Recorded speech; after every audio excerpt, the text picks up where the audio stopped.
This show would not be produced without InstantlyRelevant.com. My teams at InstantlyRelevant.com do an excellent job at creating the content, the social media posts, managing the whole process. The systems we've built to help grow a business without brand-wrecking spam have been critical, and they're just so integrated into what we do here at Never Been Promoted. So if you have the same needs of growing a business online, through social media, through web, through email, check out InstantlyRelevant.com and see if they can help you as well.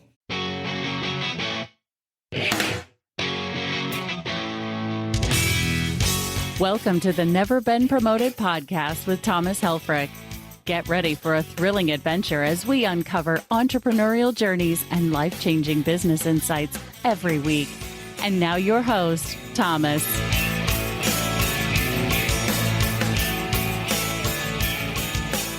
Welcome to another episode of Never Been Promoted, where we help you unleash your entrepreneur. And we do this by learning from other entrepreneurs and their life stories and their entrepreneurial stories, and hoping, so you can learn from it and learn from their mistakes, the things they wish they would have known, things they wish they wouldn't have done, and etc. Today, I'm joined by Charles Gellman. He is the CEO and co-founder of HiDOHealth. Charles, thank you so much for joining, and thank you for coming on the show today. Yeah, thank you so much for having me. I'm 2 cups of coffee in, so hopefully I'll stay awake during this. Oh, you will. It won't be boring. I won't let you sleep. I could do a little ASMR now. Charles, tell me about your... No, we won't do that.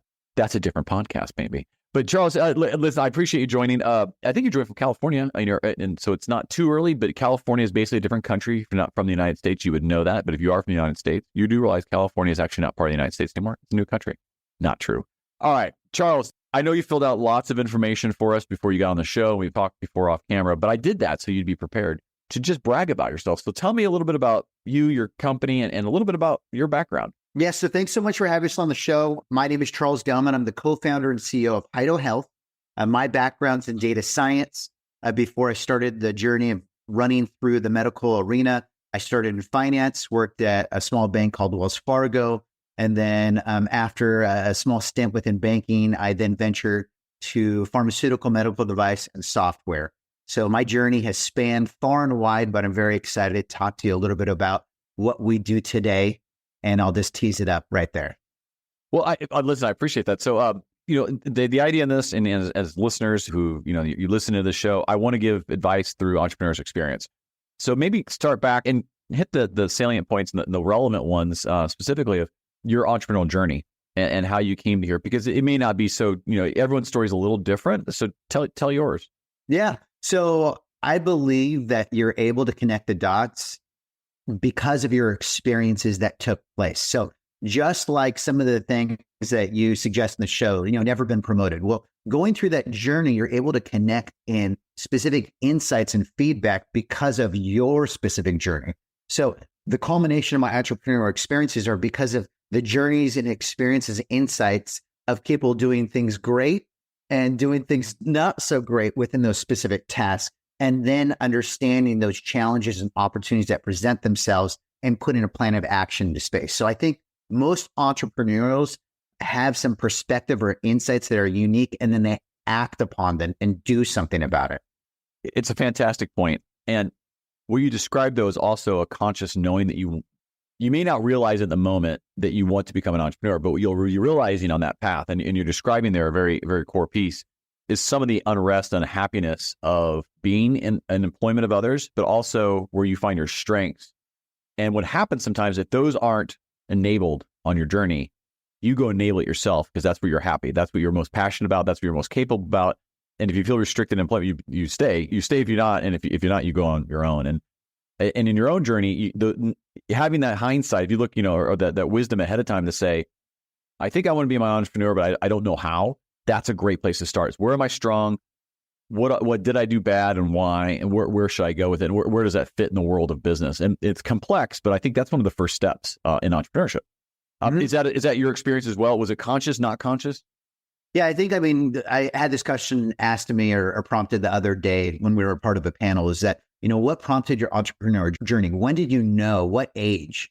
And, when I started, it was very, very young, washing cars, going, door to door, neighbor to neighbor, and then telling them of the value prop. You have a child knocking on your door, trying to get, some money to buy some candy. but I think it's innate. Once you start that journey and you understand that you're going to get yeses and nos, and it's okay to fail, and you will succeed, but you'll fail more often than you do succeed. But knowing that you have that internal gut instinct that's guiding you for success, you have to be able to run through that and continue to persevere and drive through it. Yeah. I don't look at it as failures. And I will give you this advice to anyone and take it for what it's worth. Failure is nothing more than defining what you don't want to do, because there's nothing better than checking off the list of, I don't want to do that. Oh my gosh, I thought I did. And I'll give you a prime example of my own. I went to law school for about a year or so, and I was like, I want to be a lawyer. And after about a year of it, I'm like, there's no way in hell I want to be a lawyer. And I left. I got to pay back the JD thing without the JD. But the point being is, it was a great decision that was really not as hard as I thought it'd be to make, because it's a big thing. I checked off, like, there's no way in hell I want to be a lawyer. Now that's big, but think about that in small chunks as you kind of go through your journey in life. Is, even today at time zero, right where you are, you make those decisions. So, talk about the current adventure. HiDOHealth. It's HIDO. What's the right pronunciation? Because I see HiDO. Yeah. So HiDO. I think it just depends upon the pronunciation of that person. If it's tomato or potato, it doesn't really matter. All that matters is that HiDO helps people manage their medications in the comfort of their home. Our goal is to take care of the lost mile of care.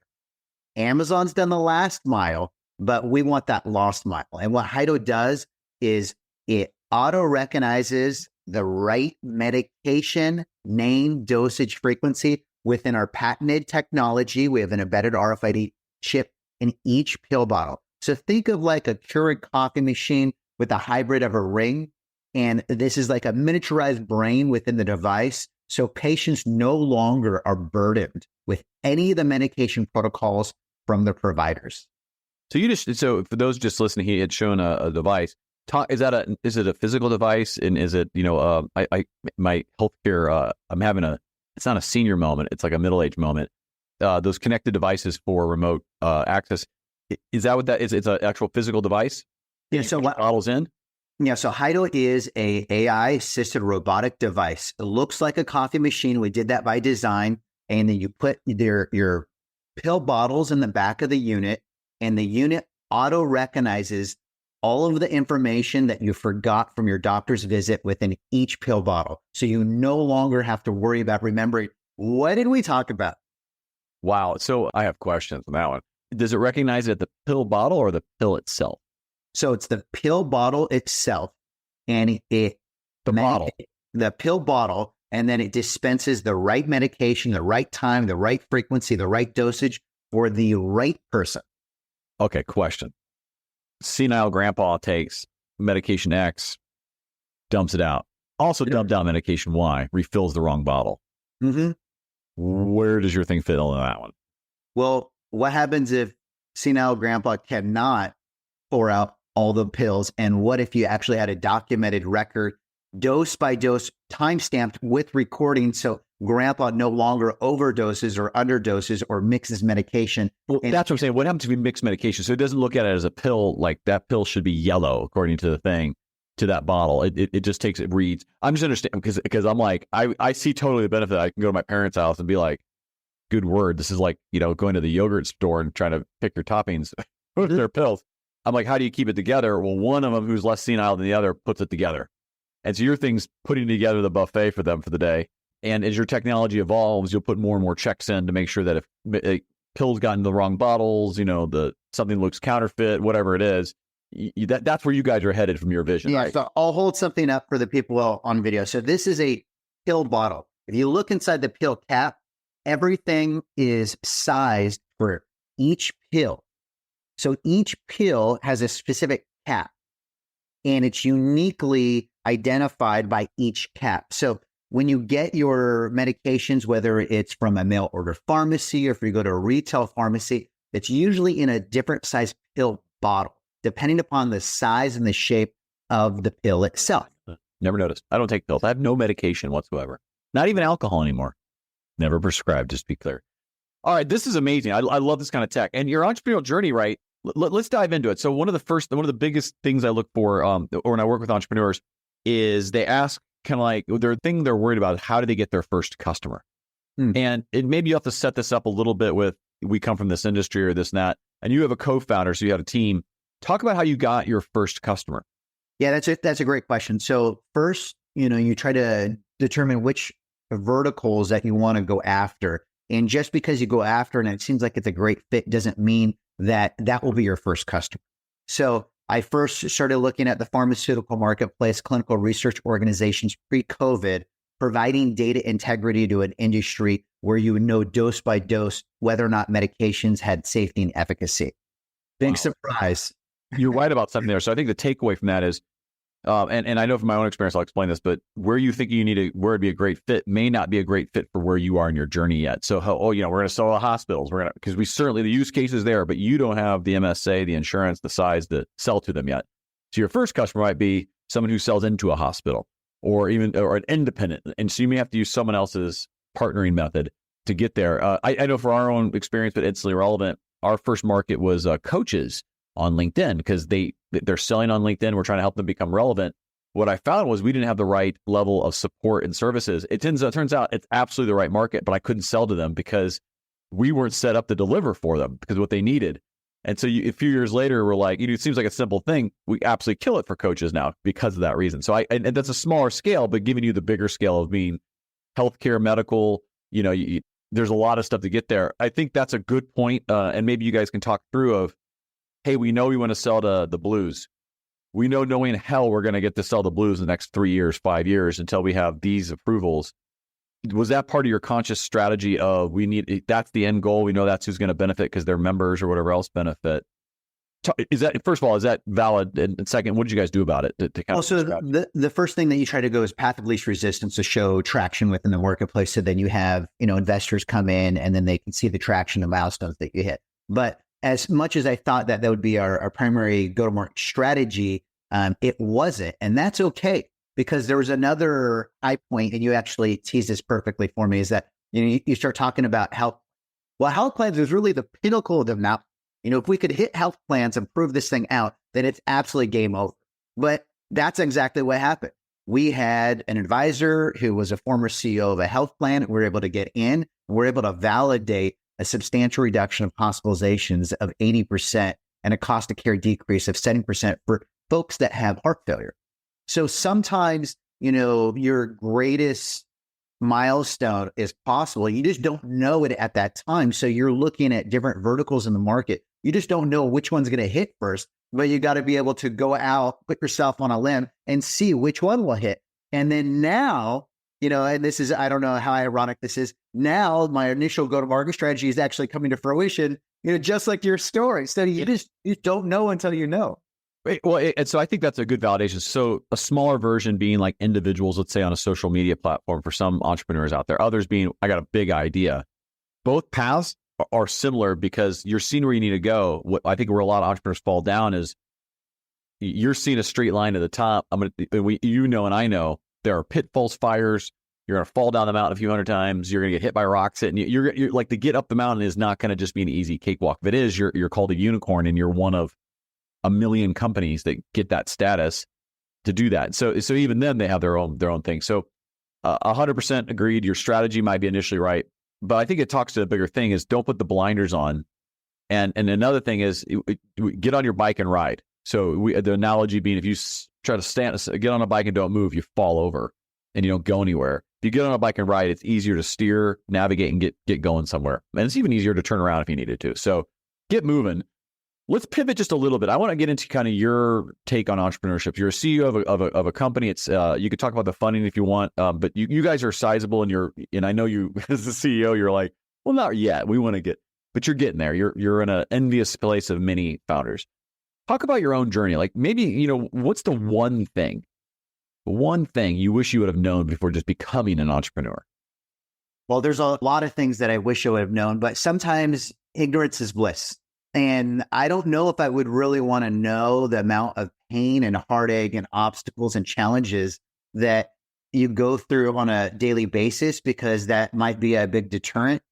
The way I see it is that I like to have that intellectual curiosity and continue to go after different obstacles and challenges on the daily. And I like my days to be different.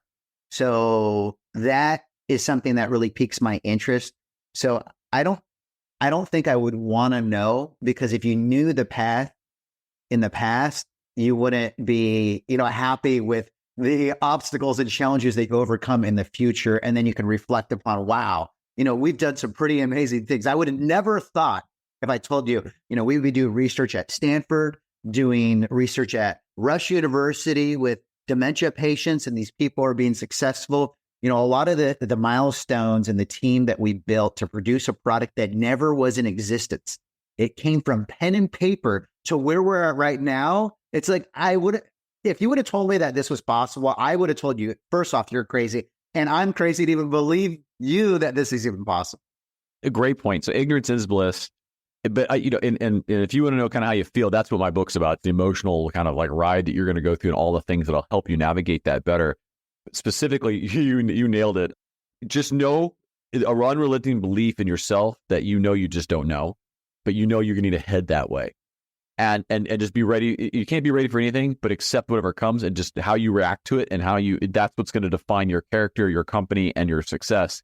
Is nothing stops you. You might get knocked back, you may have to get repaired, but you are not doing anything except moving forward. So the fantastic thing is accept ignorance and accept that that's part of the journey. And right now you're ignorant to what's going to happen in the future. You can still think you're going, but you're going to be like, I would never have guessed we IPO'd for $6 trillion. I mean, you never know, right? I would never guess Pfizer bought me and I have a $400 million check in my account. Like that one you might actually. Yeah, I think every entrepreneur needs to trust their gut instinct, but we are the culmination of the people that we're surrounded by. So it's your advisors, it's your investors, it's your team, it's the personality and the culture that has been created through the company. And then also the most important thing for us is the patients. The patients are the ones that drive the feedback, the insights, the development. And taking in all those communications really is the aggregate of what the company is today. And that lives and breathes and changes on a daily basis based upon the needs of the people that we're serving. Yeah, I have a chapter of a book, and I think it's called like the customer voice is in perfect tune. And so if you listen to that, you have all the music you need to write your symphony. And so that the truth is, listen to them, really listen to them. Don't just hear them, like listen to what they're saying and digest it of what their actual pains and wants and needs are, and don't guess. So I think you're spot on. What's one thing maybe you would not have done or along that journey? Well, I believe that everybody can learn from their mistakes and those obstacles and challenges. So there's nothing that I would have changed, because that was part of the history of what we are today. So I wouldn't have avoided things. There's specific items that I believe you spend time on that you wish you didn't spend as much time, but we're pretty quick about making decisions and then altering the path. You're not going to be doing a full 180, but you'll make slight adjustments to your strategy. But you should know going in, or at least from my perspective, what verticals you're attacking, who you're listening to, why you're listening to. And just because people provide advice, you have to delineate what's important, what's not. And that's just the experience of an entrepreneur. Yeah. I mean, any regrets on that journey at all? No, I mean, the way that we've done stuff, we have gone through development and planning and strategy and execution with a very mindful state. We discuss things as a team, and I take into account everyone's opinion and then make a final call. But I'm very grateful for the people that we have supporting us. And I think a regret you could have made was to do it alone. And it sounds like you put a team together, and that would have been a big mistake. And I'm sure with your head, it's like, I can do this. Or maybe talk about that, because I think that's a pitfall people do. I've fallen into it. Like, I got a team though very quickly, but the question is, you have a team around you. Talk about maybe the pitfall of doing it by yourself. Yeah. So great insight. So I had a startup before we started this one. It was a company where I was a sole entrepreneur CEO, and I had a couple contractors on the side. I bootstrapped it. I did not raise money. That was a great error on my part, because I was competing against a team of 50 people that had about $25 million in VC money. Eventually, I got to a point where I was about to land a multi-million-dollar deal, and they gave their product away for free. So sometimes in life, you quickly realize that there's a reason why people have a large team, or they have a large arsenal of capital, so they can deploy and grow based upon their strategy and crush the competition. So A lot of these things kind of are imprinted in your brain as you move along the entrepreneur experience. Just from your story there, the company that gave away for free, if you're about to get a multi-million-dollar deal, I think they should just gotten a $100,000 deal. That sounds like they still shouldn't have given away free. Anyway, it sounds like that particular company. But the point being is effectively it's free when they would have paid this. So that's not a regret, but it's a learning. Try not to go at it alone. You may have to you'll do a lot of the work as an entrepreneur and as a leader of it, as a founder, even a co-founder. That's different than doing it alone. So just don't expect all the growth and things you want and it's okay to go alone, but don't expect to be bigger than you can be yourself if you don't have a team. Be on a team, like partners, actually people you work with. In your current company, was there a pivotal moment that either saved the company, turned it around, or blessed it with just the opportunities? Like a key pivotal moment. I think one of the key pivotal moments I've had, and I've been very successful at getting some fantastic advisors on our team.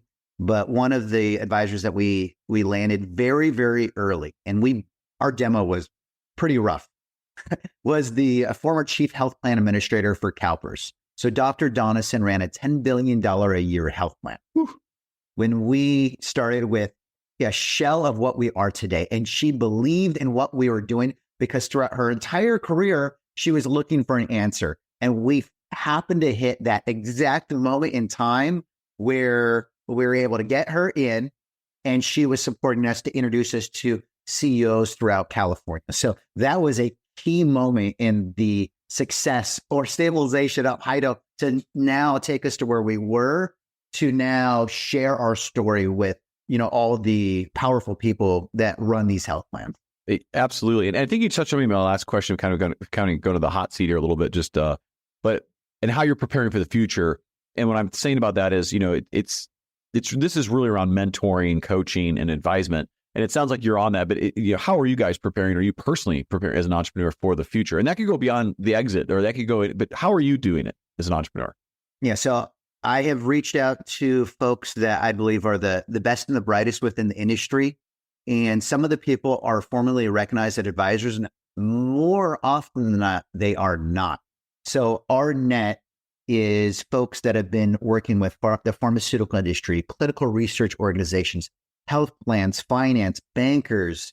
It's really an aggregation of people within the industry supporting what we're doing because they want it to be successful. So I, on an ongoing basis, reach out to people because I value their feedback, even though they're not a formal team member of HiDOH. Yeah, that's this is, I always ask this question because I want everyone who's an entrepreneur and just in life, you're always at time zero and you're always back to what you just talked about, what you want to learn about, what you credit about. So what are you doing about it now? And getting a mentor, getting an advisor, getting some type of coach in your life that's ahead of you, has a perspective, has a network that can help you enable it is absolutely, you need to prepare for the future. I myself right now, I'm like kind of mentorless right now. I've had one kind of in my later, and I was like the other day thinking like, who's that going to be? And so I'm kind of actively looking through my connections of who would be a good mentor for me. And I'm coming up a little blank. I have some myself with peer-to-peers with some of my customers that I've developed a relationship with, but I'm also careful that, they're paying us to deliver services, but they're also giving me advice from their perspective and I give it to them. So it's interesting how that happens. And my advice to an entrepreneur listening is seek mentorship in the forms that best serve you, either be emotionally or just for business or whatever it is, but definitely prepare yourself because you'll be in a better spot there to grow and interact and continually get better. Now, you guys didn't sponsor this, but if you had, what would you guys say during a sponsorship bit for a shameless plug right now? Please visit HiDOHealth.com and learn more information about AI-assisted robotics. If you are in charge of a health plan or a pharmaceutical company and want to utilize new robotic technology to get medications to the patients and record them dose by dose, please reach out to us. That's HiDOHealth, HIDO health. If you can't spell health, go to dictionary.com. All right, here we go. Sorry, had to do it. If you don't have humor in your life, you don't belong listening to this podcast. Let's put that. All right, hot seat. I asked these questions specifically for just to kind of learn what you're working on, but also to collect data so I can seek sponsorship. All right, here we go. Favorite count. Are you ready, first of all? I will do my best. I'm never ready, but I'm here in the moment. That's good. And if you don't know the answer, I'll answer it for you. So Favorite calendar scheduling technology? I've used a lot in my corporate world as well as startup, but I do not have a favorite. We do use Zoho right now, but I've used Salesforce, Siebel. I think every single CRM that exists in the business. They're very similar in nature, but no specific one. Well, yeah, I think you've answered my second question, which is your favorite CRM. So you're using your CRM in conjunction with a scheduling, as opposed to, let's say, like a Calendly and then HubSpot or Zoho. So you're all in one. Yeah, we use Gmail, for a lot of our calendar stuff, but there's integrations to all the different CRMs. It just depends upon your preference and what you're looking to do from a customization standpoint. I like that. So from an entrepreneurial tip, if you can combine technologies to have one less, do it. If you find the Zoho is good or Pipedrive or HubSpot, and you're using their scheduling technology, it integrates in a little bit better to work to kind of keep it all together in one spot. So, but the bigger the technology you have, as you know, you got to line up resources to it to run it, or it becomes not as useful. So very good. So Zoho for that. What's your favorite business book? Great question. So we were talking about mentorship, and there's an investor that I really, really respect, and he sent me this book called Build. Tony Fadell. So he's selling another book called Build. It looks like white label. Tony, Fadel. This L. So this is for those listening and not watching. Tony Fadell. So what's it about? So it's actually about what we just chatted about. Is it going through those trials and tribulations of starting something, then pivoting in small deviations, but being very mindful of what you're doing and why you're doing it, which is mission critical. If you're doing it for you, you're probably not going to be successful. But if you're doing it for the people around you and you're supporting others, then things tend to shape themselves because you're listening to the community. No, you're spot on. So in our own systems that we leverage with our customers, the fundamental thing is they answer the question of why. Why are they a customer? Why would you say this? Why does that add value? And in particular, when you do these any system, like what I mean by that, I mean like technology, but some way you're interacting with your customer in your operations, not doing it for yourself is a really good answer. And the answer being, I do it for the customers. It's okay to be, I want to be more efficient. That benefits me, but why? So I can have more time to serve the customers. So I have the why of why you want to do something for yourself, as long as it always ties back to the benefit of who you're trying to sell or service. So I love that answer. And I think the person up and coming and following, is it Tony that you would say recommend follow his stuff on LinkedIn? Yeah, I think that there's a number of people, but I've been reading a lot of behavioral psychology because of the dementia research that we've been doing. But those are mostly clinical things. But from a business standpoint, I think you should go follow his stuff and take a look at some of his ideas and strategies. Wonderful, thank you. What's your favorite bank? Well, we've been courted by a few of them. I can't put any of them out there right now, but we do bank with a very large one. There's a number of other ones that have been, very supportive. And so you're in negotiations. I get it. Yeah, we'll see how those go in the future. So where are you guys? Just maybe set the stage. Where are you as far as fundraising? Like Series A, B, C, seed? Where are you? We're pre-Series A right now. We have a lead investor out of Seattle, fantastic individual, and he's leading the round. And after our pre-Series A, which is a little bit more than $1 million, $1.5 million, we'll probably do a Series A later next year, depending upon where we're at, anywhere like 10 to 20 million range. Yeah. So that is it Grey's Anatomy out of Seattle? Just kidding. Listen, I'm 18 years into this, watching my wife. At this point, I feel I'm a part of the show. The bank, then, the idea is that you find a bank that serves the need of your business. I think is what you're communicating there. And you don't know this, entrepreneurs, when you get to some size, even small, you can negotiate with better. There's different banks for different people, and there's different stages. So definitely take some time to do some research. We'll come back in a later interview when you raise the money of what the bank is. All right. Here's the second to last question. What is the most important entrepreneurial trait? Great question. I mean, from my perspective, it's persistence. You have to be able to drive through no matter what people say, because everybody is going to say, or not everybody, the majority of the people will probably contradict what you're trying to do or accomplish. And if you have the will and the perseverance to overcome the naysayers and overcome all of the obstacles and challenges that will be in your path, which there are a ton, then you have the chance to be successful. It does. So if this is your first time listening to a podcast of ours, that is the number one answer. Grit, persistence, resilience.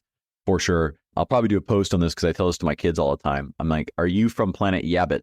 Yeah, but. Yeah, you can meet people who are, yeah, but. There's no and yeses. There's no planet and yes, apparently, except me. And yes. And, so planet yeah, but people, stay there. Okay. All right. Last question. It's a big one. I mean, this is an important one here. Bringing it home. Have you ever been promoted? I have once, and that was while I was working as a bank. Other positions, I actually left those positions to promote myself. So I think it depends upon your outlook and where you're going and what you want to do in life and what your skill centers are. But there is a lot of folks that jump different roles in different companies to promote themselves. Absolutely. So I'm on the same path. I'm going to semi-include you in the club. We'll call it honoring a member of the Never Been Promoted Club, because you said you kind of had one. I'm going to say it's probably a long time ago. My own journey, by the way, I looked at promotions as I could go maybe make 5 to 10% more in an internal promotion, or you can do the following math, make 20%, 30%, 40%, double. And I don't care what number you start with, that gets bigger faster. What happens in your 40s, by the way, if you're on this path, you're on the entrepreneurial path because you'll become unhireable because your resume will look terrible. Just so, not speaking from this experience, just talking about a friend of mine who wrote a book named me. All right. Listen, so much thanks to you. In the time, I know you're busy. Every entrepreneur I meet, the fact that they take 30 minutes, hour, whatever out of their day to just thank you, Charles, so much for coming on the show today. Yeah. Thank you so much for having me. I really appreciate it. I wish your audience the best in their entrepreneurial journeys. Absolutely. And listen, I'll leave you with the floor before I say a couple closing things. How do you want people to get personally a hold of you, or your, or I don't know if you guys have special offers or you want to try it, but talk to me about how people get a hold of you and what's kind of your call to action. What do you want people to go do who are listening to this? Yeah, so we have plenty of videos on our website. Go to HiDOHealth, HiDOHealth. If you need help with that later part, then go ahead and resource your dictionary. But plenty of videos. Share the word, like, comment. We have posts going on all the time on LinkedIn and YouTube. So just learn more about what we're doing. Wonderful. HiDOHealth.com. Charles, thank you so much. Everybody who's listening, never been promoted. I hope you go out and unleash your entrepreneur. Learn from others. It's something I wish I would have done better. I'm here as a resource, and the people who take the time to come on the show, learn from them. They are down a path, and there's something always to be learned from any entrepreneur who's had any level of success or failure. So thank you so much for listening once again to the Never Been Promoted podcast. Thanks for listening to Never Been Promoted with Thomas Helfrich. Make sure to check the show notes for our guest contact information and any relevant links. Connect with Thomas personally at neverbeenpromoted.com.